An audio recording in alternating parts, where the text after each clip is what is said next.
बिस्मिल्लाहिर्रहमानिर्रहीम अस्सलाम वालेकुम दोस्तों आज हम पढ़ेंगे शेप ऑफ प्रोटीन को। तो शेप के लिहाज से हमने प्रोटीन को दो मेन ग्रुप्स में क्लासिफाइड किया है। एक है हमारे पास फाइब्रस प्रोटीन और एक है हमारे पास ग्लोबुलर प्रोटीन। तो चलो बढ़ते हैं लेक्चर की तरफ।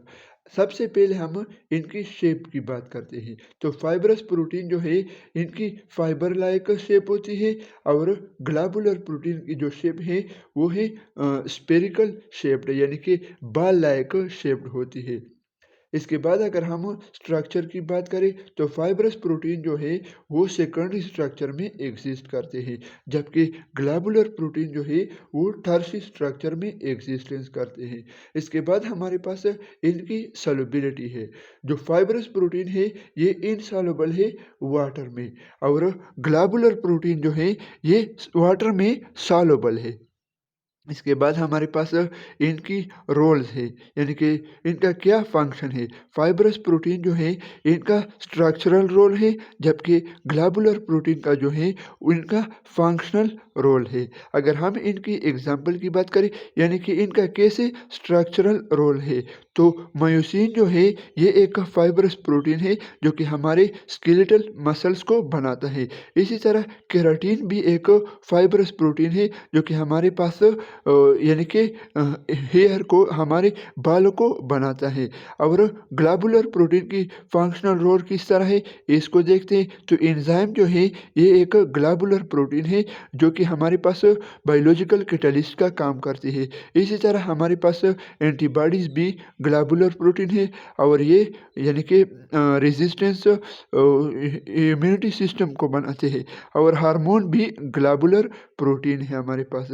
इसके बाद हमारे पास है फंक्शन ऑफ प्रोटीन। तो प्रोटीन के हमारे पास डिफरेंट फंक्शन है। सबसे पहला जो फंक्शन है वो है सोर्स ऑफ एनर्जी, यानी कि प्रोटीन जो है ये एक रिच सोर्स ऑफ एनर्जी है। अगर हम एग्जांपल को देखें तो 1 ग्राम ऑफ प्रोटीन जो है ये हमारे पास 4 किलो कैलोरी एनर्जी देता है। इसके बाद जो दूसरा फंक्शन है वो है बिल्डिंग मटेरियल, यानी कि प्रोटीन जो है ये एक बिल्डिंग मटेरियल का काम भी करता है। अगर हम प्लाज्मा मेम्ब्रेन को देखें तो वो 60 to 80% प्रोटीन से बनी हुई होती है।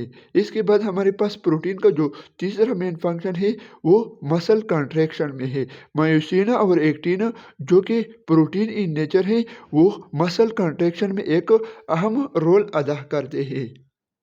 इसके बाद हमारे पास जो चौथा फंक्शन है प्रोटीन का वो है ऑक्सीजन ट्रांसपोर्ट। हीमोग्लोबिन जो है ये एक प्रोटीन है जो कि आरबीसी में मौजूद होता है और ये ऑक्सीजन को एक जगह से दूसरी जगह ट्रांसफ़र करते हैं। इसी तरह जब पांचवा फंक्शन जो है हमारे पास प्रोटीन का वो है catalyst. Most of the enzyme जो है वो प्रोटीन इन नेचर है और हमने पढ़ा है कि एंजाइम जो है ये बायोलॉजिकल रिएक्शन को स्पीड अप करते हैं। यहाँ पे हमारे पास एक नोट्स है कि सिकल सेल एनीमिया क्या है। ये एक डिसऑर्डर है किस चीज़ का, यानी कि बीमारी है किस चीज़ का, आरबीसीज का। यानी आरबीसीज में हमारे पास म्यूटेशन हो जाता है और जो नॉर्मल आरबीसी है वो सिकल शेप्ड इख्तियार कर लेती है। और ये कहाँ पे ये म्यूटेशन होता है, ये हमने पढ़ा है कि हीमोग्लोबिन जो है वो 4 चेन से बना है, 2 अल्फ़ा है और 2 बीटा है। तो ये जो म्यूटेशन होता है ये बीटा चेन में होता है, लेकिन अमीनो एसिड नंबर 6 पर। तो ये किस तरह म्यूटेशन होता है, अमीनो एसिड नंबर 6 पे हमारे पास जो ग्लूटेनिक एसिड है उसको रिप्लेस कर देता है विलिनिक एसिड और नॉर्मल आरबीसी को सिकल सेल्ड शेप्ड आरबीसी में कन्वर्ट करता है कौन, विलिनिक एसिड। तो ये था आज का हमारा वीडियो। इंशाल्लाह मिलते हैं नेक्स्ट वीडियो में। ओके, अल्लाह हाफिज़।